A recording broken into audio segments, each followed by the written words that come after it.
Passport दुनिया में तीसरे नंबर पे है कि भाई ऐसा कंट्री है जो आपको मिनिमम 10 दिनों में वीज़ा दे देता है। इनकी कोई इंग्लिश लैंग्वेज की रिक्वायरमेंट नहीं है, आपको कोई आइल्स रिक्वायर नहीं है। अस्सलाम वालेकुम, उम्मीद है आप खैरियत से होंगे। आपके फीडबैक का बहुत बहुत शुक्रिया। बहुत ज़्यादा फरमाइश आ रही थी हमें कि सर थोड़ा सा हमें यूरोप के बारे में बताएं कोई ऐसा कंट्री बताएं जहां पर हम फैमिली के साथ मूव हो सकें और उस कंट्री की रिप्यूट भी अच्छी हो और जाना भी आसान हो, क्योंकि आप जितने भी कंट्रीज़ देख लें ज़्यादातर जिनका प्रोसेस टाइम है बहुत लंबा है। आज की वीडियो में हम एक ऐसे यूरोपियन कंट्री को डिस्कस करेंगे जो कि कमाल का कंट्री है। कमाल का क्यों है? देखो भाई, मैंने किसी भी कंट्री को अगर जज करना होता ना कि वो अच्छा है, उसकी क्या क्रेडिबिलिटी है, सबसे पहले मैं उसका पासपोर्ट देख लेता हूँ। भाई उसका पासपोर्ट दुनिया में तीसरे नंबर पे है, जापान और सिंगापुर के बाद। जी हाँ, मैं बात कर रहा हूँ फिनलैंड में। फिनलैंड एक बड़ा ज़बरदस्त कंट्री है जहाँ पर आप वर्क वीज़ा पे बआसानी जा सकते हैं। मैं वर्ड बासानी क्यों बोल रहा हूँ? देखो, बासानी का मतलब हर किसी ये नहीं है कि आप किसी को पासपोर्ट दोगे वो आपको वीज़ा दे देगा और आप चले जाओगे। थोड़ा सा प्रैक्टिकल होके सोचो। जब मैं आसानी की बात कर रहा हूँ या बासान वर्ड बोल रहा हूँ कि बासानी से आप जा सकते हो, उसकी सबसे बड़ी रीज़न ये होती है कि भाई ये ऐसा कंट्री है जो आपको मिनिमम 10 दिनों में वीज़ा दे देता है। अब 10 दिनों में वीज़ा तो दे देता है, उसके लिए कुछ रिक्वायरमेंट भी है, हर एम्बेसी की रिक्वायरमेंट होती है। अगर आप उस पैरामीटर पे पूरा उतर रहे हो तो मेरा नहीं ख्याल कि आपका प्रोसेस डिले होगा। पैरामीटर क्या है ये उसके बाद डिस्कस करते हैं। सबसे पहले ये देख लेते हैं कि इस कंट्री में हमें बेनिफिट्स क्या मिलते हैं। सबसे पहला बेनिफिट ये है कि भाई आप अपनी स्पाउस के साथ जा सकते हो वहाँ पर। और दूसरा बेनिफिट ये है कि आपके बच्चे भी डेफिनेटली जा सकते हैं अगर आपके बच्चे हैं। और यहाँ का जो एजुकेशन लेवल है और जो हेल्थ केयर है वो आपके बच्चों को फ्री मिलेगी। एजुकेशन पॉइंट ऑफ व्यू से दुनिया का बेहतरीन मुल्क है, प्लस टेक्नोलॉजी वाइज दुनिया के बेहतरीन ममालिक में इसका शुमार होता है। फिर उसके बाद आ जाते हैं, एक और बहुत बड़ा हर्डल होता है सबके पास कि सर हम इंग्लिश लैंग्वेज नहीं कर सकते, हमारी इंग्लिश इतनी अच्छी नहीं है, तो हमें कोई कंट्री बताएं। तो भाई ये फिनलैंड एक ऐसा कंट्री है जहाँ पर इनकी कोई इंग्लिश लैंग्वेज की रिक्वायरमेंट नहीं है, आपको कोई आइल्स रिक्वायर नहीं है। प्लस बहुत सारे लोगों के ये भी सवाल आते हैं कि सर हमारी एज बहुत ज़्यादा हो चुकी है, हम 45 के हो चुके हैं, हम 50 के हो चुके हैं, तो क्या हम किसी कंट्री में जा सकते हैं? तो भाई ये जो वर्क वीज़ा आपको देता है इसमें भी एज लिमिट की कोई रिस्ट्रिक्शन नहीं है। दूसरी बात, अगली बात बड़ी इंपॉर्टेंट है जी कि सर हमारे पास कोई बैंक बैलेंस नहीं है, हम क्या स्टेटमेंट लगाएं, ये वो एजेंट हजरात के पास जाना पड़ता है, फेक स्टेटमेंट्स बनवानी पड़ती हैं। भाई इस कंट्री में ये भी आपको छूट मिल गई, आपको इसकी भी टेंशन नहीं लेनी। उसके बाद एक और मज़े का आपको रास्ता बता देता हूँ कि भाई अगर इस कंट्री में आपने 4 साल काम कर लिया तो आप पीआर के लिए एलिजिबल हो सकते हैं और आप पीआर अप्लाई कर सकते हैं। और भी खूबी बता दूं?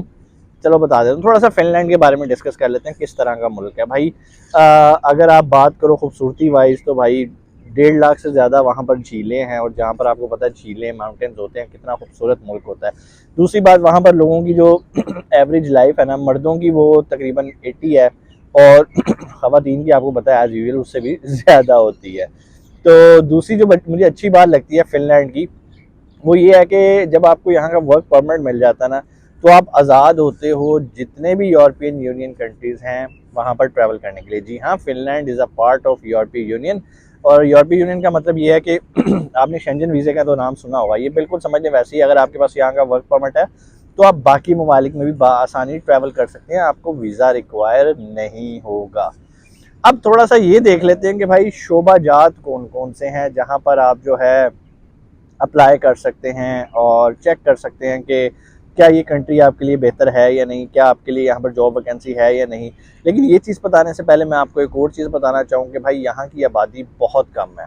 तकरीबन आप समझ लो कि 60 लाख 6 मिलियन पॉपुलेशन है, जो कि हमारे ममालिक में, अगर मैं इंडिया, पाकिस्तान, नेपाल की बात करूँ, एक छोटे से शहर की तकरीबन इतनी पॉपुलेशन होती है, और यहाँ पर एक पूरे कंट्री की इतनी पॉपुलेशन है। अब पॉपुलेशन कम होने की वजह से अब यहाँ पर क्या आपको बेनिफिट मिल रहा है कि उनको भाई मैन पावर चाहिए। अच्छा, कुछ कंट्रीज़ ऐसे होते हैं जिनकी रिस्ट्रिक्शन होती है कि हमें वाइट कॉलर एम्प्लॉयज़ चाहिए, हमें ब्लू कॉलर चाहिए। ये एक ऐसा कंट्री है यहाँ पर अगर आपके पास तालीम नहीं है तब भी आप एडजस्ट हो सकते हो, अगर आपके पास बहुत अच्छी क्वालिफिकेशन है तब भी आप यहाँ पे एग्जिस्ट कर सकते हो, सर्वाइव कर सकते हो और बड़े अच्छा फ्यूचर बना सकते हो अपने बच्चों का। ख़ास तौर पे वो हजरात जिनका ताल्लुक मेडिकल फील्ड से है, वो लोग जिनका ताल्लुक आईटी फील्ड से है, जिनका ताल्लुक कंस्ट्रक्शन से रिलेटेड है, प्रोग्रामिंग से रिलेटेड है, सॉफ्टवेयर इंजीनियरिंग की हुई है, भाई इन लोगों की बहुत ज़्यादा डिमांड है। इसके अलावा एक और शोबा जो कि बहुत इस टाइम हिट चल रहा है वो है हेल्थ केयर का। अगर आप हेल्थ केयर की सर्विसेज जानते हो, आपका एक्सपीरियंस है नर्सिंग वगैरह का, इस तरह का पेशेंट्स को डील करने का, बूढ़े लोग जो घरों में होते हैं उनकी जाके टेक केयर करने का, केयर टेकर वीज़ा भी इसको कहते हैं यूके की ज़ुबान में, तो यहाँ पर उसकी भी बहुत ज़्यादा डिमांड है। मैं ना डिस्क्रिप्शन में एक लिंक लगा दूंगा, आप उस लिंक के ऊपर जा सकते हो और वहाँ जाके देख सकते हो वो कौन कौन से प्रोफेशन हैं जो कि हाई डिमांड हैं। लेकिन अगर आप कहोगे तो मैं भी आपको एक्सप्लेन कर दूंगा, इसमें कोई बड़ी रॉकेट साइंस नहीं है। आज की वीडियो बनाने का मकसद ये था कि आप लोगों के जो सवाल थे कि सर हमें कौन सा ऐसा कंट्री पिक करना चाहिए यूरोप के अंदर जो कि हमें लॉन्ग टर्म और अच्छा बेनिफिट देगा, तो भाई कंट्रीज़ और भी हैं, लाइक पुर्तगाल है, और भी बहुत सारे कंट्रीज़ हैं, माल्टा को हमने डिस्कस किया। लेकिन हर कंट्री के अपने फ़ायदे हैं और अपने कुछ ना कुछ रिस्ट्रिक्शंस हैं। इसी तरह फ़िनलैंड में सबसे बड़ा बेनिफिट ये है भाई, तालीम नहीं चाहिए आपको, अगर आप लोअर लेवल पे भी कोई हो तो वो जॉब आप कर सकते हो। अच्छा, तरीकाकार क्या, ठीक है, तरीकाकार ये है कि गवर्नमेंट ऑफ फिनलैंड ने अपनी मैन पावर की शॉर्टेज को ख़त्म करने के लिए तकरीबन 47 कंट्रीज़ जो हैं वो सेलेक्ट की हैं। ठीक है, ये वो कंपनीज़ हैं जो सर्टिफाइड हैं, जो ओवरसीज़ एम्प्लॉयज़ को हायर कर सकती हैं। अच्छा, यहाँ पर मैं आपको एक बड़ी मज़े की चीज़ बताता हूँ जो कि फ़िनलैंड को बाकियों से बेहतर करेगी, और वो ये है कि देखो यार, जब भी कोई कंट्री इस तरह की अपॉर्चुनिटी देता है तो वहाँ पर जो लोकल लोग होते हैं, मिसाल के तौर पे एक शख्स माल्टा बैठा हुआ है, एक शख्स लिथुआनिया बैठा हुआ है, जैसे फिनलैंड ने ये स्कीम निकाली सब लोगों ने अप्लाई करना शुरू कर दिया और वहाँ पर आना शुरू कर दिया। लेकिन फिनलैंड ने एक रिस्ट्रिक्शन लगा दिया, उसने कहा कि भाई ये जो मैं आपको ऑफ़र दे रहा हूँ ना कि आप ओवरसीज़ को हायर कर सकते हो, ये सिर्फ वो ओवरसीज़ हैं जो कि यूरोपीय यूनियन में के जो रजिस्टर्ड ममालिक हैं वहाँ पर नहीं रह रहे। अब पाकिस्तान तो यूरोपीय यूनियन का मुल्क नहीं है, इंडिया नहीं है, बांग्लादेश नहीं है, मतलब कहने का मतलब यह है अगर आप यूरोप से बाहर रहते हो तो आप इस प्रोग्राम के लिए एलिजिबल हो। हर तरह की यहाँ पर मिड लेवल की, सीनियर लेवल की, लोअर लेवल की हर तरह की जॉब अपॉर्चुनिटीज़ मौजूद हैं। अब अगली बात आती है जो कि मेन इंपॉर्टेंट चीज़ होती है कि भाई जॉब कैसे लेनी है। भाई 1000 वीडियोज़ मैं बना चुका हूँ कि जॉब आपने कैसे सर्च करनी है। अच्छा, बहुत सारे लोग जो कि जॉब सर्च करने में नाकाम हो जाते हैं, क्योंकि भाई गेम सीधी सी है, आपने एम्प्लॉयर ढूंढना है। एम्प्लॉयर कौन सा ढूंढना है? ये जो 47 कंट्रीज़ हैं, ये 47 कंट्रीज़ का आपको कहाँ से मिलेगा? डिस्क्रिप्शन में लिंक लगा दूंगा। अगर मैं लिंक लगाना भूल जाऊँ तो यार कमेंट करके मुझे याद करवा देना, मैं लिंक लगा दूंगा। अक्सर ऐसे होता है जल्दी में मैं भूल जाता हूँ, तो मुझे आप बता देना, मैं नीचे लिंक लगा दूंगा। वो आप 47 कंट्री जो कंपनीज़ हैं वो आप आज जाके देखो, उन कंपनी से रब्ता करो, अपनी सीवीज़ उनको भेजो। अगर वो आप इतने टैलेंटेड हो कि आप वहाँ से जॉब लेने में कामयाब हो जाते हो तो भाई अगला सफ़र आपका बहुत आसान है, कोई लंबे चौड़े चक्कर नहीं है, 10 दिन के अंदर आपका वीज़ा लग जाता है।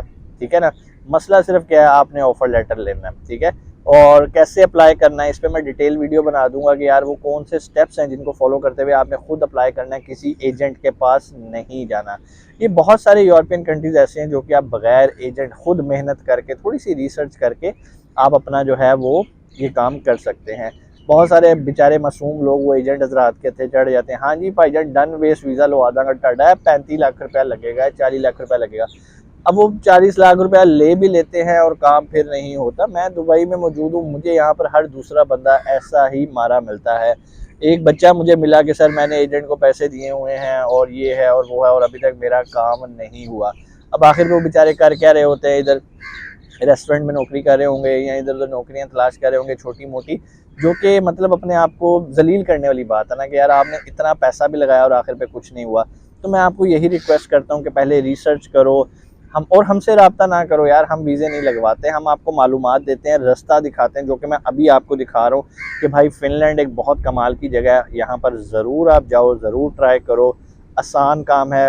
47 कंपनीज़ हैं। अच्छा, मज़े की बात ये जो 47 कंपनीज़ है ना, ये ज़्यादा भी हो जाती हैं, कम भी हो जाती हैं, जिसका लाइसेंस एक्सपायर होता है वो माइनस होती जाती है और जिनको मज़ीद मिलते जाते हैं वहाँ होती जाती हैं। प्लस इन कंपनीज़ में जाओ, इनकी वेबसाइट पे जाओ, कैरियर में जाओ, जाके अपनी सीवीज़ फेंको। बहुत सारे लोग सिर्फ अच्छी सीवी ना होने की वजह से नाकाम होते हैं। आप लोगों को ये बातें मेरी मजाक लग रही होती है, मैं इतना इस पर कंटेंट बना चुका हूँ कि भाई सीवी कैसे बनानी है, यूरोपियन फॉर्मेट की सीवी कैसे बनानी है। अब होता ये, अगर हमने कनाडा अप्लाई करना होता है हम यूरोपियन सीवी बना लेते हैं, यूरोप में अप्लाई करना होता है तो हम कैनेडियन सीवी बना लेते हैं। भाई आपको पता होना चाहिए आप कहाँ पर करें। दूसरी बात, मैंने आपको एक टिप बताई थी कि भाई जिस भी जॉब के लिए आपने अप्लाई करना है अपनी सीवी को उसके मुताबिक थोड़ा सा मॉडिफाई कर लेना है। गेम सिर्फ यहाँ पर ये है कि अगर आपको एम्प्लॉयर हायर कर लेता है, जो कि करेगा, अब आप कहोगे क्यों करेगा भाई, उनको मैन पावर चाहिए, उनके पास शॉर्टेज है, सिर्फ 6-60 लाख जो है वहाँ पर आबादी है, तो काम कौन करेगा, इतना बड़ा मुल्क है यार फिनलैंड, क्या हो गया यार। उम्मीद नहीं छोड़नी है आप लोगों ने और किसी को पैसे नहीं देने, ठीक है। अच्छा, इसकी मैं वीज़ा की फ़ीस बता देता हूँ। इसकी जो वीज़ा की फ़ीस है, जो कि मैं आपको 2 ईयर वर्क वीज़ा की बात कर रहा हूँ, ये है 490 यूरोज़। कम भी हो सकती है, ज़्यादा भी हो सकती है, अप्रॉक्सीमेट 490 यूरोज़ हैं, ठीक है। अब जब मैं इसकी बात कर रहा हूँ तो इसका मतलब ये है कि ये टोटल फीस है। अब अगर आप किसी एजेंट के हथे चढ़ते तो आप फिर वो भाईजान आपसे जितना मर्जी फीसेस ले ले, 490 यूरोज़ को अगर आप मल्टीप्लाई भी कर लो ना, तो भाई फिर भी ये 30-35 लाख तो कभी भी नहीं बनेगी। तो अगर आप ये काम खुद करते हो, सारा काम करते हो, मैं आपको ये भी बता दूंगा, अगर आप चाहते हो कि मैं आपको एक तफसीली वीडियो बना के दूँ स्टेप बाय स्टेप कि आपने अप्लाई कैसे करना है, तो मुझे कमेंट सेक्शन में आप आके बता दो, मैं इंशाल्लाह उस पर भी तफसीली वीडियो बना दूंगा और आपका ये मसला भी हल कर दूंगा। और कोई सवाल कमेंट सेक्शन में पूछो आप आके, लेकिन हम वीज़ा नहीं लगवाते। हमारे नंबर्स पे कॉल करके, मैसेज करके आपने ये नहीं कहना कि सर को वीज़ा लगवा दें। We are not any immigration consultancy firm, ठीक है। हम ई कॉमर्स को डील करते हैं, हम डिजिटल मार्केटिंग को डील करते हैं। अगर आप अपने बिज़नेस को एडवर्टाइज़ करवाना चाहते हैं हमारे यूट्यूब चैनल पे हम वो सर्विसेज ऑफ़र करते हैं, तो बराए मेहरबानी तंग ना कीजिएगा। अल्लाह ताला आपका हामी और नासिर हो। और अगर आप चाहते हो कि मैं फ़िनलैंड पे मज़ीद कंटेंट बनाऊँ, आप लोगों को खुद प्रैक्टिकल स्क्रीन पे करके दिखा दूँ कि भाई ये काम ऐसे होता है, तो कमेंट्स में मुझे आपने ज़रूर बताना है। इंशाल्लाह मैं इसमें मज़ीद कंटेंट लेकर आऊँगा। अपना बहुत सारा ख्याल रखिएगा। पाकिस्तान ज़िंदाबाद।